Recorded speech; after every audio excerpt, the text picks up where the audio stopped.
What's up guys? Welcome to Day 194. আজকে বিজনেসের কোনো বিষয় নিয়ে কথা বলবো না, কথা বলবো বাংলাদেশের বর্তমান ভয়াবহ অবস্থা নিয়ে। বিগত কয়েকদিন যাবৎ দেশে অতিবৃষ্টির কারণে যে বন্যা হয়েছে তার ভুক্তভোগী কিন্তু আমরা সবাই। বিশেষ করে ঢাকা এবং চট্টগ্রামের মানুষজন তো আসলে কি পরিমাণ দুর্ভোগের মধ্যে আছে এটা আসলে তোমার টেলিভিশনে নিউজ চ্যানেল দেখলেই বোঝা যাচ্ছে। এখান থেকে এক দুই দিন আগে চট্টগ্রাম কক্সবাজারের অবস্থা আরও বেশি খারাপ ছিল, তবে গতকাল থেকে এখনো পর্যন্ত বৃষ্টি তেমন একটা হয় নাই, মাত্রাটা একটু কম ছিল, যার জন্য পানি আস্তে আস্তে সরে গিয়েছে। তবে ঢাকার অবস্থা মানে খুবই বাজে একটা অবস্থা, এখন খুবই করুণ একটা অবস্থা। এখনো পর্যন্ত বৃষ্টি হচ্ছে আর পানি যে পানি তো যে বের হবে, পানি নিষ্কাশনের যে জায়গাটা এটা একদমই সেই অবস্থা নাই ঢাকা শহরে। এর জন্য পানি বের হইতে পারতেছে না, পানি আরও বাড়তেছে আর জনগণের দুর্ভোগও বাড়তেছে।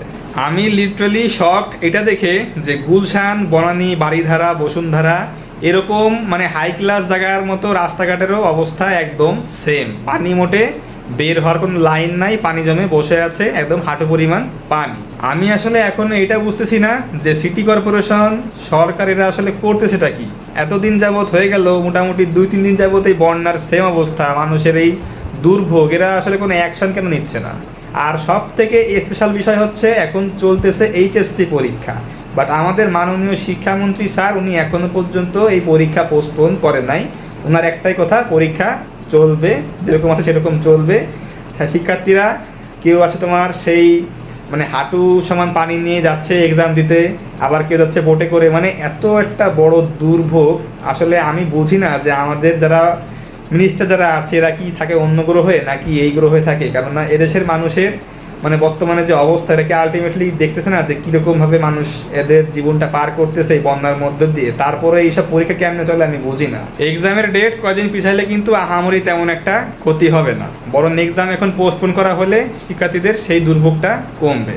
আমাদের খুলনার ব্যাপারটা হচ্ছে কি, এটা হচ্ছে বাংলাদেশের একদম সর্বদক্ষিণে অবস্থিত, আর বাংলাদেশের অন্যান্য অঞ্চলের তুলনায় এই অঞ্চলটা একটু বেশি ঢালু, যার ফলে এখানে তোমার সাময়িক পানি জমলেও পরে এটা ভালো মতো সে পানি সরে যায়। সেই নিষ্কাশনের ব্যবস্থা এখানে আছে, এখানে খাল, বিল ও নদী সব কিছুই কম বেশি আছে, পানি যাওয়ার লাইন এখানে আছে, পানি আটকায় না এখানে খুব একটা, ঢাকা শহরের মতো এরকম পানি আটকায় না। এই ক্ষেত্রে বলতে পারো যে আমাদের এখানে যদি ভারী বৃষ্টিও হয়, মোটামুটি যদি তোমার এরকম যদি হয় যে একবেলা বৃষ্টি হয় নাই, ভালো বৃষ্টিটা কমে গেছে, তাহলে তোমার পানি একটু আস্তে আস্তে করে কমে যায়, পানি যাওয়ার সে লাইনটা আছে। তো ঢাকা শহরে তো সেটা নাই, ঢাকা শহর চারপাশ থেকে পুরো ব্লক, সেই পানি নিষ্কাশনের লাইনটাই পুরো বন্ধ হয়ে গেছে। তো ঢাকা শহরে এখন যদি বৃষ্টি নাও হয়, তাও সে পানি চাই তোমার বের হইতে হইতে মোটামুটি 4 থেকে 5 দিন লেগে যাবে। ঢাকা শহর এত একটা বাজে অবস্থার মধ্যে দিয়ে এখন যাচ্ছে। সো আলটিমেটলি ঢাকা এবং চট্টগ্রামবাসীর জন্য খারাপই লাগছে, তারা এখন বর্তমানে খুবই বাজে একটা টাইম পার করছে। বিশেষ করে যারা একদম প্রত্যন্ত অঞ্চলে যারা আছে, তাদের যেখানে আলটিমেটলি পৌঁছানোর খুব একটা অপশন নাই, খুব একটা মানুষ ওখানে যায় না, সেসব জায়গার লোকজন কিন্তু অনেক সাফারিং করতেছে।